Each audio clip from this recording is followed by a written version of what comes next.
Hi everyone. So I'm about to start. I'm gonna wait for a few people to get linked into here and then I'll actually get everything started. So I'm just going to go over to Facebook and make sure that everyone has the link. So I will be back in just a minute.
All right, hi guys.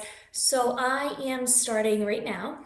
I'm going to be talking about getting over your fears about hiking and also training tonight. I know there's a lot of people that are going to be watching this as it is recorded and watching it later. So hopefully this will give you as much information as you need to get started. This is part one of a multi-part series, and if there's anything in particular that you would like to know as we go forward, let me know. So I just want to start with the story of a big hike that I was doing. So for those that don't know, I have done the 4,000 footers multiple times. I've actually done them in each season. And last summer, 2 summers ago now, so 2014, I decided that I wanted to hike the John Muir Trail. And that's a 220-mile trail in California. It goes from Yosemite all the way to the summit of Mount Whitney, which is the highest peak in the continental US. And of course, I was really excited about this trip, and I'd been preparing. I've been going on um, all these, warm up hikes to make sure that I was prepared. And as I'm doing this, there are some people that were very helpful and supportive, but there were also a lot of people that were just really negative about the whole thing. I actually heard from people online that were just telling me that, oh, New Hampshire doesn't have mountains. There's no way you could do that. Or, and my favorite was Disneyland is in California too, so you should just go there instead. It was just absolutely crazy. These people just made this rash decision that I wasn't able to do it, and I couldn't tell you why. And there was actually people in my life that told me that it was a bad idea. So people that had told me that I shouldn't go by myself or I should go with the man even. So it was very, it was kind of scary starting. I kind of had this whole thing where I had to prove myself to everyone else. And what really boiled down to it was whether or not I was doing this for me and what I was going to accomplish for myself. So I had planned to do the hike in 16 days, which was fast. Usually takes 21 to 25 days for an average person to hike it. And I don't know if it was all the negativity or what it was, but I finished in 15 days. And, really proud of myself for doing that. And of course, afterwards, everyone's asking me, oh, can you share your itinerary? What did you do for food? What did you do for supplies? Whatever it was, these people they had to know after I had completed it. So, kind of the moral of the story is that people are going to push you, they're going to, be negative to you. And I really found that people have a fear. It might be a fear of being alone, it might be a fear of stepping out of their comfort zone. So, for them, just hiking in its entirety, or different aspects of hiking or camping or backpacking or whatever it might be a fear that they have and they're pushing onto you. So if you're talking with someone that, can't go shopping by themselves, they're going to be very negative to the fact that maybe you want to go hiking by yourself. Or if you are going to start hiking and they're just so out of shape and they don't understand how you could possibly do that, and maybe might be jealous of the fact that you're doing something that's going to benefit you. They might come across negatively when talking about your goals and the things that you want to accomplish. So the biggest thing that I would do, and the reason I created the Facebook group for this group, is have people to surround yourself with that are positive and that have similar goals. I personally think, and some of the greatest hikers I've ever talked to, like Jennifer Farr Davis or Heather and Nish Anderson, they all say that hiking is more mental than physical. And what that means is, obviously it's very physical. You're doing something, you're walking day after day uphill and in New England on very difficult terrain.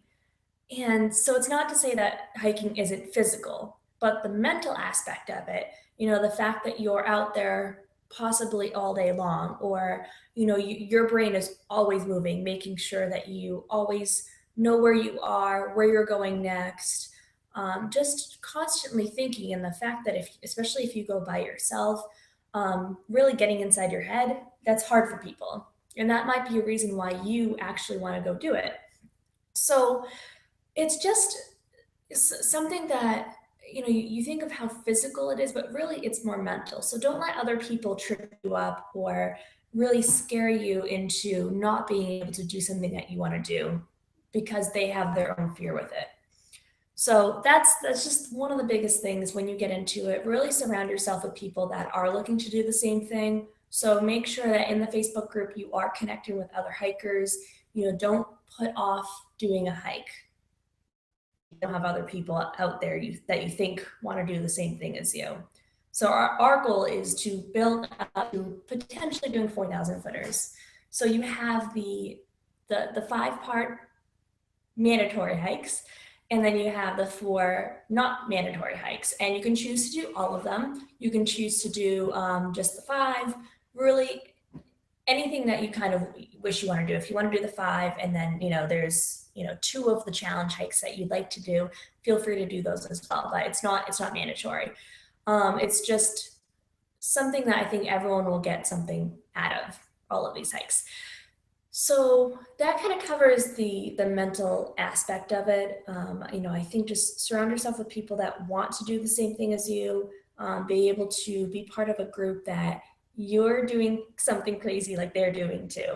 When you have other people that are doing something similar, where you can log on to Facebook and see pictures of beautiful mountains and what people did over the weekend, it really inspires you to continue doing what you want to do. So I think that's all great. Um, Another thing mentally to kind of really get you ready and amped and continuing with your goal is to set a goal for yourself right now. Think of a date, think of a time period, maybe around summer solstice, whatever it is. Set a time for yourself to accomplish a bigger goal. So let's say you want to do the Wapak Trail. That's one of the challenge hikes, and you've never gone on a backpacking trip before, and that's something you want to do. You can start now with our mandatory hikes, and you can prep yourself to be able to get in more miles and eventually do a backpacking trip. And the reason I picked the Wapak Trail is because it's generally pretty gradual, and it's something that I think people have more access to. So I think it's a really great beginner backpacking trip. But a backpacking trip, maybe your first 10-mile day, 12-mile day, whatever it is, put that on your calendar.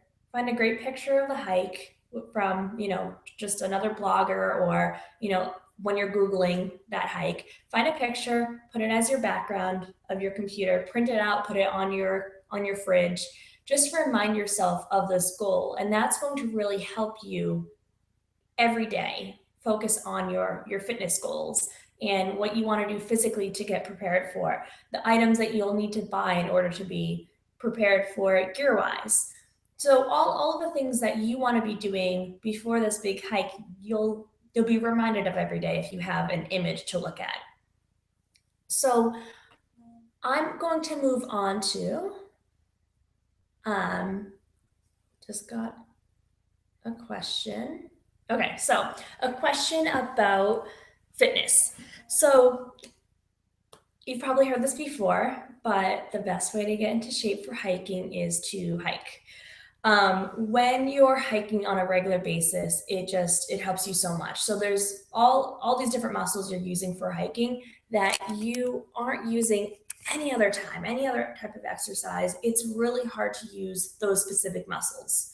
So my biggest piece of advice would be to go hiking on a consistent basis. You don't have to go all the time.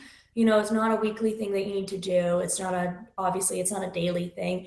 But when I was hiking the 4,000 footers for the first time, I noticed that if I went monthly or if I went twice a month, I would be good for every single hike. I was building, consistently building my endurance, building my stamina. And then if I stopped, if there was any reason why I wasn't able to do, my monthly or bi-monthly hike, then it was more difficult for me. So what I would do is, find an area local to you, find a place that has hills, and just do that when you can. Try to do that weekly, and then try to do for you, whatever a bigger hike is for you. I would try to do that once a month. And that'll really keep you in the shape that you want to be in and constantly building. And if you get out of that, it is going to be harder to build back up to where you were. Um, it's something you need to be aware of. In the winter, if you don't winter hike, snowshoeing, running, anything indoors. I actually really like the kettlebell. I think it's a great full body workout that you can do indoors if you have high ceilings. And there's plenty of great videos on YouTube. So kettlebells one, in the summer, kayaking, canoeing, anything that's going to build up the upper body and core, because you will honestly in New England, there's so many ladders and uh, rocks and boulders that you're constantly climbing up that you need some upper body strength as well. So make sure that you're doing your best to do something active. If you go for a walk around your neighborhood every single night, that's great. So do as much as you can to keep up with your endurance. So there's the stamina and there's the strength. So as you hike, you'll notice that maybe your calves are sore, that your breathing difficult. Your breathing is difficult, and I would just take those cues and keep a journal and just keep those things in mind as you're hiking. So think of those as things to work on for your next hike.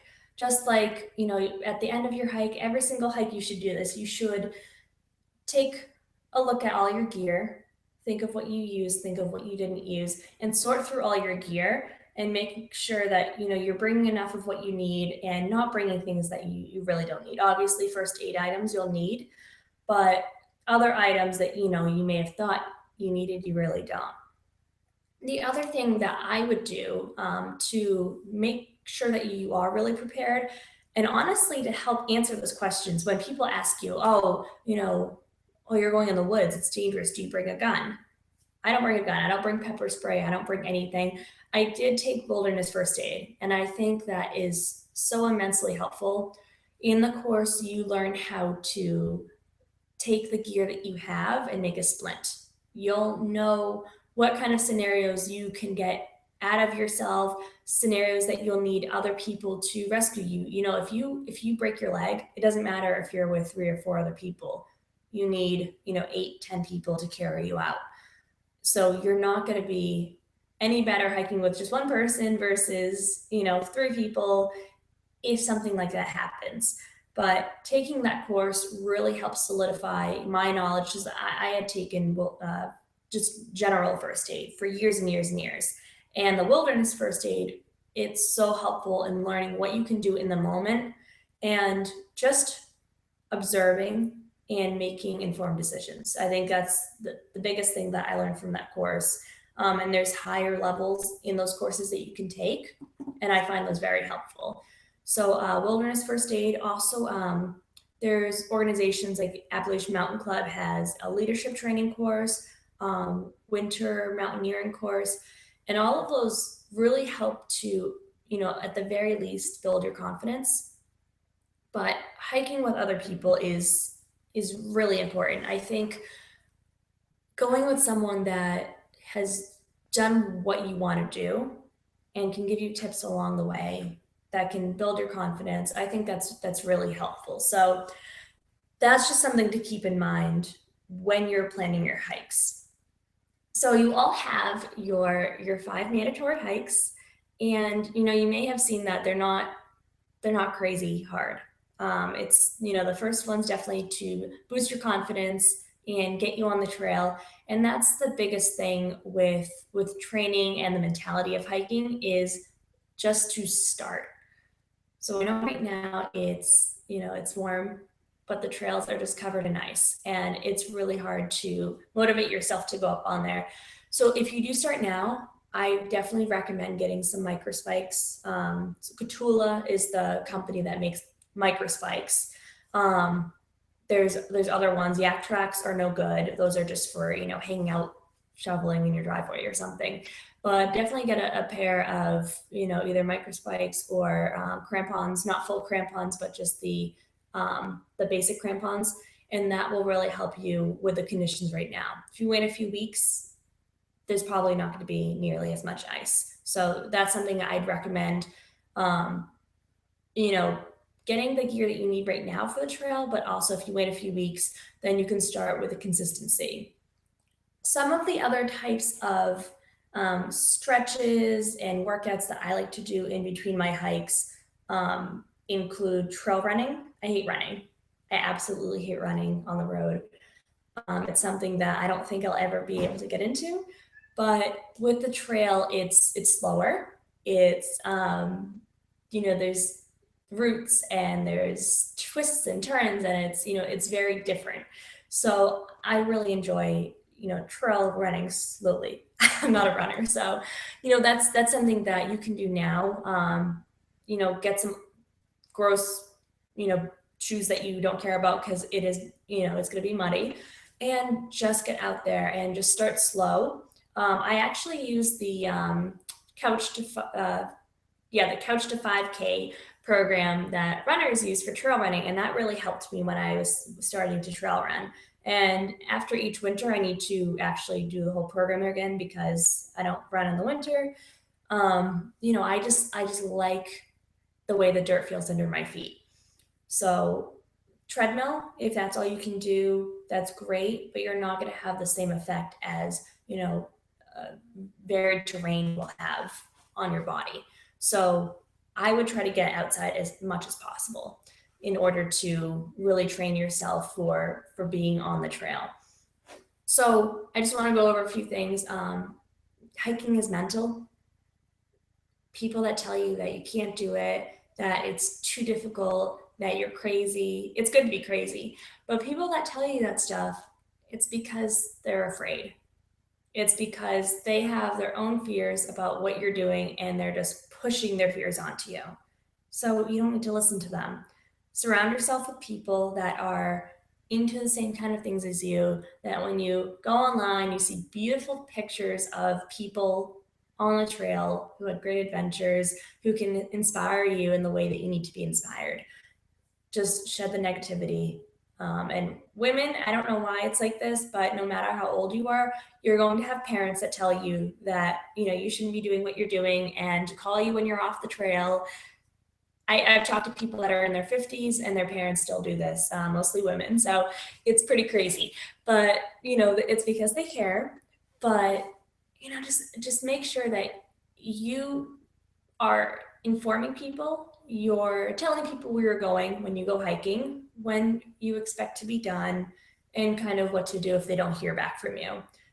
So I'll tell my husband, where I'm hiking. I'll tell him the trailhead that I'm going to, the trails that I'll be taking, and the summits that I plan on summiting, and what time I'll be back. And he knows, unless it's a few hours later, he doesn't have to worry. Things happen. There's very poor service in the mountains, so that's something that you need to make sure that you equate time for. You might be slower than you originally thought. You might spend more time taking pictures than you thought, or you may be halfway home by the time you get service. So those are just some things to think of when you are telling someone that you trust about your plans. And definitely do that. Leave plans with them. Make sure that you are being responsible in that way. But make sure that people aren't kind of giving you an excuse not to do it because it's something they fear. So that's for the mental side. Just to recap, for the physical side, the only way to really get in shape for hiking is to hike. You can do other things, kettlebell, swimming, running, biking. All of those will help, but hiking consistently, and that may just be once a month. It doesn't need to be every single week you're going on a big hike, whatever that means for you. It's, once a week, well, once a month you're doing a big hike. And, if you can get in a few local hikes, once a week, that's great too. So just really put all of that together when you're planning your hikes. Just make sure that you're training consistently, mentally and physically, for these hikes. The other thing that is going to help you a lot when you're preparing for the hikes is just having the right gear. So the next session, I have a whole talk on the gear that you'll need. And you'll probably see this online if you're a part of any of the other Facebook groups, the 4,000 footer ones. You may have seen some, conflict of interest, people saying I like this brand, that you need to have this. This is what I like to bring. This is something you should never take. And it's all personal preference. So no one's going to be able to tell you, what shoes are going to be right for you or what backpack you'll need. It's all based on your own experience. So I'll go over that just a little bit, but I will be having a full session where I'm going to show you all of my gear. So I'm going to physically take everything out and show it to you, but it's just my opinion and my preferences. So being able to go to the store or shop online and purchase something that is going to really motivate you. It sounds silly, but it will motivate you to get hiking. If you spend $50 on a pair of shoes, you want to use them. So that's something that I recommend, just keep an eye out for the next session and get something that, spoil yourself a little bit. If you have a REI dividend, use that for something, tax return money, and just get something, with hiking, with day hiking, you don't need as much gear as you think. So don't let that be a barrier for not hiking. Make sure that you have the right equipment, but in all honesty, there's a lot of stuff you don't need and a lot of stuff that you can use that's cheap. So I'm going to go over all of that. It's actually, I believe, next week.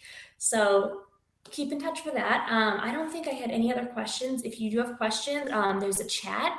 You can actually send me a chat.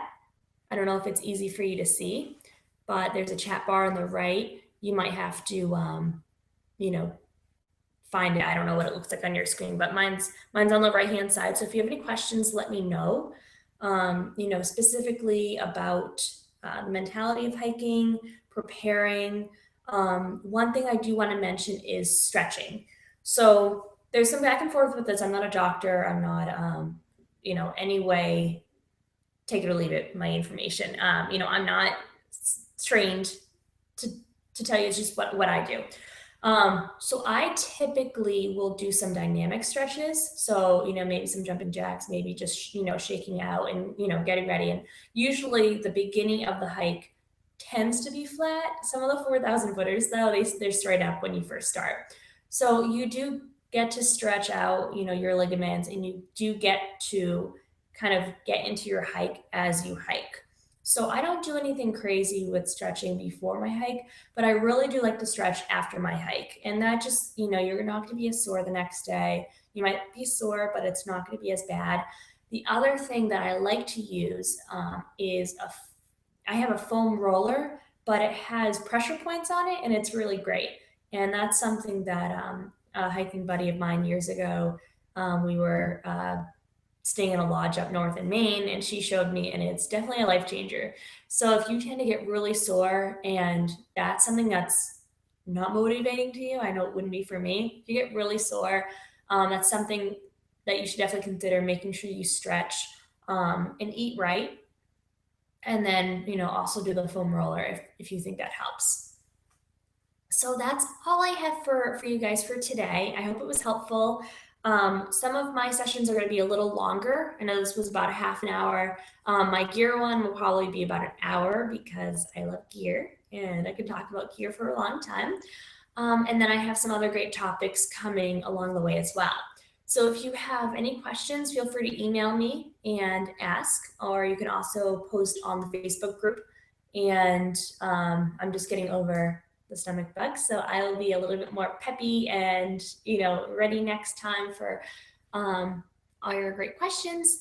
But thank you guys so much for watching, and this should be recorded, so you can let the other members of the group know when it's actually live and recorded and ready to view. I hope you guys have an awesome time preparing for your hikes, and if you have any questions, let me know. I will see you on the trail. Bye.